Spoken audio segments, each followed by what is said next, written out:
तो हेलो दोस्तों, मैं हूं आपका दोस्त और होस्ट स्नील और आप सुन रहे हैं स्नील हॉरर स्टोरी। कहानी को देखने से ज़्यादा सुनने में मज़ा आता है, तो अपने हेडफोन लगा लीजिए दोस्तों। आज की दो कहानियां हैं और कहानियां बहुत ही डरावनी होने वाली है। तो बिना देरी के हम कहानी को शुरू करते हैं। आप चैनल को सब्सक्राइब कर लें और अगर आपको कहानी अच्छी लगे तो आप लाइक कर देना। तो बिना देरी के हम कहानी को शुरू करते हैं दोस्तों। आज की पहली कहानी का नाम है भूतिया बस की सवारी। दोस्तों, कुछ एहसास इतने डरावने होते हैं, उन्हें महसूस कर कर भी दिल कांप जाता है। ये कोई कहानी नहीं बल्कि सच्ची घटना पर आधारित कहानी का रूपांतरक है। पर इसे शायद कहानी समझने की भूल मत करना। शायद कहीं आप भी उस जगह पर इसी बस का इंतज़ार कर रहे हों और आपको उस डरावनी बस से सफ़र ना करना पड़े। ये कहानी उसी आखिरी बस के बारे में है। तो दोस्तों, चलिए कहानी शुरू करते हैं। चलो चलो जल्दी आगे बढ़ो, बस सिर्फ 5 मिनट ही रुकेगी। कंडक्टर ने बस से उतरते हुए बाहर खड़े लोगों को ऐसे ही आवाज़ लगाई और अपनी शर्ट की ऊपरली पॉकेट से एक बीड़ी निकालकर सुलगाई।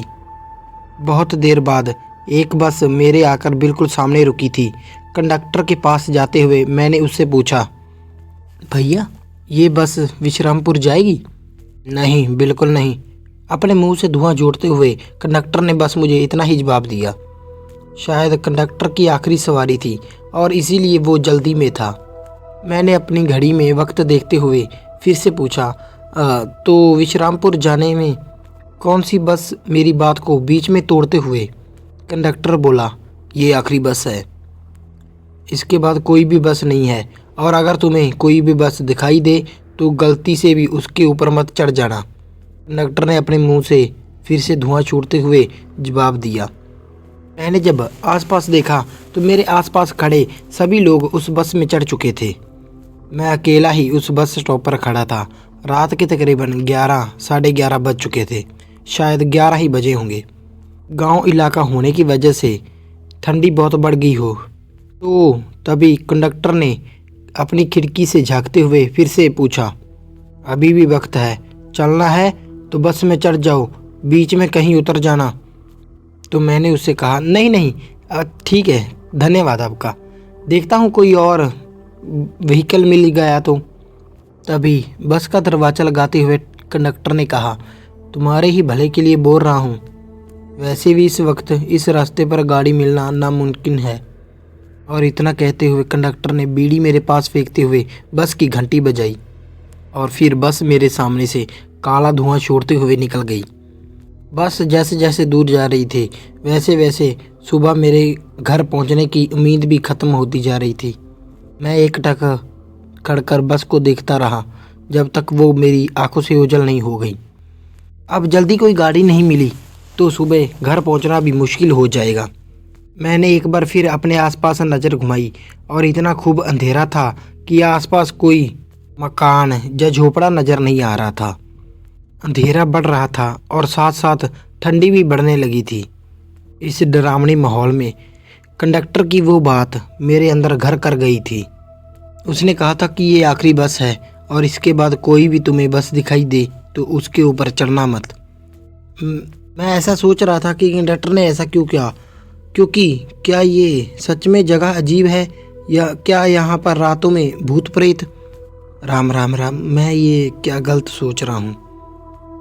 भूत प्रेत कुछ नहीं होते। उस वक्त भी मैं अपने आप को यही समझाने की कोशिश कर रहा था।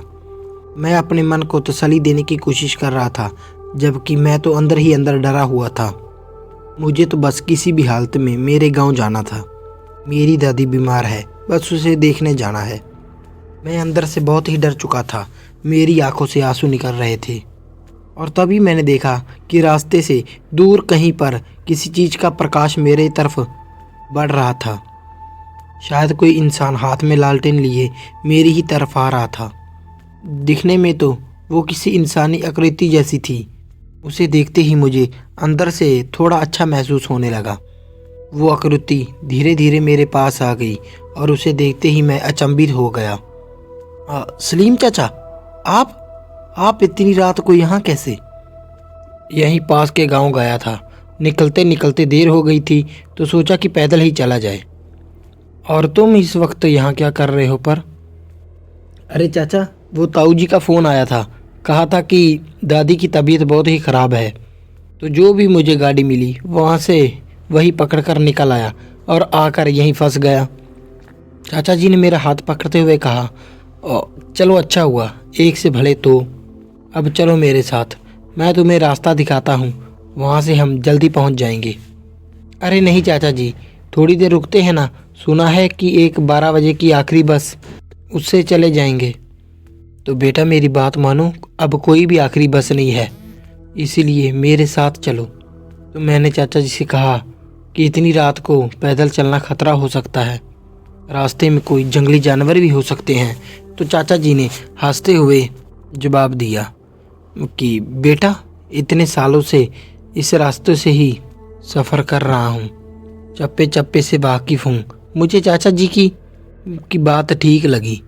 इतने सालों से वो इस जगह पर रहते आ रहे थे और अब हम दोनों साथ साथ पैदल गांव की ओर चलने लगे। चाचा जी चुपचाप हाथ में लालटेन लिए आगे बढ़ रहे थे। कुछ देर में ही हम रास्ता छोड़कर काफ़ी आगे निकल आए थे। हमारा रास्ता खेतों और झाड़ियों के बीच से होकर जा रहा था। तभी अचानक मुझे एक अजीब सी आवाज़ सुनाई देने लगी। उनमें चीखें थीं, रोने की आवाज़ें थीं। उन चीखों, उन आवाज़ों में दर्द था, मौत का दर्द। मैंने पीछे मुड़कर देखना चाहा और फिर चाचा जी ने झट से मेरा हाथ पकड़कर आगे खींच लिया। वो तो बिल्कुल नहीं चाहते थे कि मैं पीछे मुड़कर रास्ते की ओर देखूं। चाचा जी, ये आवाज़ें कैसी हैं? पीछे मुड़कर मत देखना। पर चाचा जी, पीछे से किसी के दर्द की, रोने की आवाज़ें आ रही हैं। कोई बहुत ही तकलीफ़ में है शायद, आने दो। पर तुम पीछे मुड़कर मत देखना, उन आवाज़ों को नज़रअंदाज करो और आगे चुपचाप बढ़ते रहो। मैंने जब चाचा जी की ओर देखा तो चाचा जी बिल्कुल यहाँ वहाँ नहीं देख रहे थे, बिल्कुल सामने की ओर चले जा रहे थे। अचानक सब आवाज़ें आना बंद हो गया और बस की घंटी की आवाज़ आने लगी। चाचा जी, सुना है आपने वो घंटी? मैंने कहा था ना आपसे, एक आखिरी बस है, पर आप तो मेरी बात को मानते ही नहीं थे और कहा कि अगर तुम इस बस में चढ़ जाते तो इस आखिरी बस का सफ़र तुम्हारी ज़िंदगी का आखिरी सफ़र बन जाता। मतलब चाचा जी? मतलब बेटे कि अभी कुछ देर पहले तुमने जो अजीब चीखें, रोने की आवाज़ सुनी थी ना, वो सभी इसी आखिरी बस के पैसेंजर थे। पिछले साल यहाँ पर किसी का हादसा हुआ था, ऐसा कि किसी की बारात जा रही थी।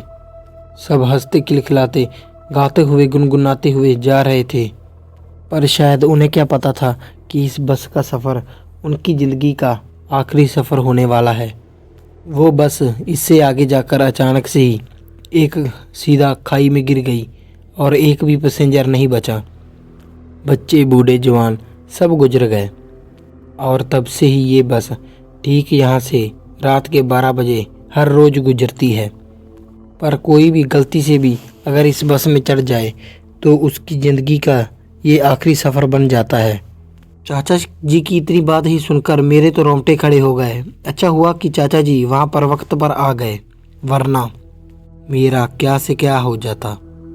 उस बस के आगे जाने के बाद चाचा जी एक जगह पर रुक गए और कहा, रास्ता सीधा अपने गांव में उतरता है, बस एक आध घंटे का ही सफ़र है और तुम गांव पहुंच जाओगे। चाचा जी, आप नहीं चलोगे मेरे साथ? नहीं, मेरा सफ़र यहीं तक था, मुझे वापस जाना होगा, कोई मेरा इंतज़ार कर रहा है। और तुम डरना मत, यहाँ से सीधे चले जाना। फिर चाचा जी को अलविदा कर कर मैं वो पहाड़ी रास्ता उतरने लगा। कुछ ही देर में मैं अपने गांव पहुंच गया। घड़ी में देखा तो सुबह के 4 बज रहे थे। करीब करीब 4 साढ़े 4 घंटे मैं पैदल चल रहा था, पर सलीम चाचा साथ होने की वजह से वक्त का तो जैसे पता ही नहीं चला। आखिरकार फिर मैं अपने घर पहुंच गया। ताऊ जी ने दरवाज़ा खोला। मैंने देखा कि दादी अपनी बिस्तर पर सो रही थी, पर इतनी रात में मुझे घर आते देख ताऊ जी भौचक्के रह गए। तो उन्होंने मुझसे पूछा कि इतनी रात को तुम यहाँ तक कैसे पहुँचे, मुझे पहले बता देते तो मैं ही आ जाता तुम्हें लेने। नहीं ताऊ जी, वो ना गाड़ी जो भी मिली मुझे मैं उसी पकड़कर यहाँ तक आ गया जैसे ही मैंने दादी जी की खबर सुनी। और हाँ, सलीम चाचा भी थे मेरे साथ, उनके साथ साथ ही मैं यहाँ तक चलकर आया हूँ। क्या? कौन सलीम चाचा? मेरे ताऊ जी ने पूछा। अरे ताऊ जी, तुम्हें आपको याद ही नहीं? वही सलीम चाचा जिनकी गोद में मैं खेलकर बड़ा हुआ हूँ, वही जो पीछे की गली में जिनकी दुकान है। मेरी इतनी ही बात सुनकर ताऊ जी धड़ाम से नीचे बैठ गए और अपने सर पर हाथ रख लिया। बेटा, कहीं तुम पागल तो नहीं हो गए? अरे पिछले साल ही तो ताऊ जी की तुम्हारे सलीम चाचा की मौत हो गई है, ताऊ जी ने ऐसे मुझे कहा। ताऊ जी की इतनी बात सुनकर मेरे हाथ से बैग छूट गया और ऐसा लगा कि जैसे मेरी बदन से पूरी बिजली ही दौड़ गई हो। हाँ, वही सलीम चाचा जो तुम्हें खिलाया पिलाया करते थे ना, उनके बेटे की पिछले साल शादी थी और तुम नहीं आ सके। उनके घर वाले और कुछ मेहमान शादी के लिए पास ही में एक गांव गए थे और वापस आते आते एक हादसे में उनकी बस एक खाई में गिर गई और किसी की जान नहीं बची, सबकी मौत हो गई और वो खुद भी उसी बस में थे। पर मुझे तो ये समझ नहीं आ रहा कि तुम किस सलीम चाचा की बात कर रहे थे। ताऊ जी की ये बात सुनकर मुझे सब समझ आ गया कि सलीम चाचा भी उसी बस में सफ़र कर रहे थे और उन्होंने ही मुझे उस आखिरी बस से सफ़र करने से बचाया था। तो दोस्तों, ये थी आज की पहली कहानी। तो दोस्तों, अब करते हैं हम दूसरी कहानी शुरू। दोस्तों, दूसरी कहानी का नाम है, इसे हम कहानी नहीं, इसे हम आप बीती कह सकते हैं। दोस्तों, ये धरा शर्मा की आप बीती है। आशापुरा में रहने वाली धरा शर्मा की अब नई नई शादी हुई थी। शादी के 2-3 दिन बाद ही पति दिलीप को ऑफिस के काम से दुबई जाना पड़ा। धरा अपने अनुभव के बारे में बताती है कि एक रात जब वो अपने कमरे में अकेली सो रही थी तो अचानक उनका टीवी चलना शुरू हो गया, जिससे वो चौंक गई। उन्होंने तुरंत उठकर टीवी बंद कर दिया और फिर से सोने की कोशिश करने लगी। थोड़ी देर बाद उन्हें महसूस हुआ कि उनके बगल में बिस्तर पर कोई लेटा हुआ है। टीवी का अपने आप चलना और किसी की मौजूदगी का एहसास होना घर में अकेली लेटी महिला को डरा देने के लिए काफ़ी था। धरा जिस करवट लेटी थी उसी करवट लेटी रही। उन्हें समझ नहीं आ रहा था कि करे तो क्या करे। खुद को समझाने के लिए उन्होंने सोचा कि शायद ये उनका वहम होगा, लेकिन थोड़ी ही देर बाद उन्हें फिर से वही अनुभव हुआ कि जैसे बिस्तर का गद्दा दब रहा हो और बगल में लेटकर कोई करवट बदल रहा हो। इस एहसास से धरा के रोंगटे खड़े हो गए। वो समझ बिल्कुल नहीं पा रही थी कि ये सब क्या हो रहा है। बहुत हिम्मत जुटाकर वो बिस्तर से उठी और पीछे पलट कर देखा। वहाँ पर कोई नहीं था, लेकिन जब उसकी नज़र गद्दे पर पड़ी तो धरा का दिल दहल गया। गद्दा एक तरफ नीचे की ओर दबा हुआ था और ऐसा दिख रहा था जैसे उस पर कोई इंसान लेटा हुआ है। अब वो चिल्लाना तो चाहती थी, लेकिन खौफ और डर की वजह से उसके गले से आवाज़ तक नहीं निकली। दिल की धड़कन बहुत तेज हो चुकी थी। घबराहट में धरा ने तकिया उठाकर उस जगह पर फेंका जहाँ पर गद्दा दबा हुआ था। ऐसा उसके करते ही बिजली की तेज़ी से गद्दा ऊपर आकर एकदम ठीक हो गया और धरा को एक पल के लिए ऐसा आभास हुआ कि कोई चीज़ तेज़ी से उस जगह से उठ खड़ी हुई है। इसके बाद तकरीबन 30 मिनट तक कोई भी हलचल नहीं हुई। तो धरा ने थोड़ी बहुत हिम्मत बढ़ी तो उसने पास पड़े मोबाइल से बगल के कमरे में सो रही अपनी सासू माँ को फ़ोन किया। उनकी सास तुरंत दौड़कर धरा के कमरे में आ गई और पूछने लगी कि क्या हुआ है। अभी धरा कुछ बोले उससे पहले ही उसे कुछ ऐसा दिख गया जिससे देखकर उसके तो होश ही उड़ गए। धरा ने देखा कि उसकी सासू माँ के पीछे एक जवान औरत की धुंधली परछाई खड़ी थी। उसकी आंखों की जगह गहरे काले गड्ढे थे और उसका कद करीब करीब कमरे की छत के जितना ऊंचा था। ये भयानक नज़ारा देखकर धरा वहीं पर बेहोश हो गई और उसी रात उसे अस्पताल में दाखिल करना पड़ा। डॉक्टर ने कहा कि उसे लो ब्लड प्रेशर की शिकायत हो चुकी है। ससुराल वाले वो मकान छोड़ने को राजी नहीं हैं, इसलिए धरा आज भी अपने मायके रहती है। लेकिन इस घटना के बाद धरा को इसके पीछे का कारण पता चला।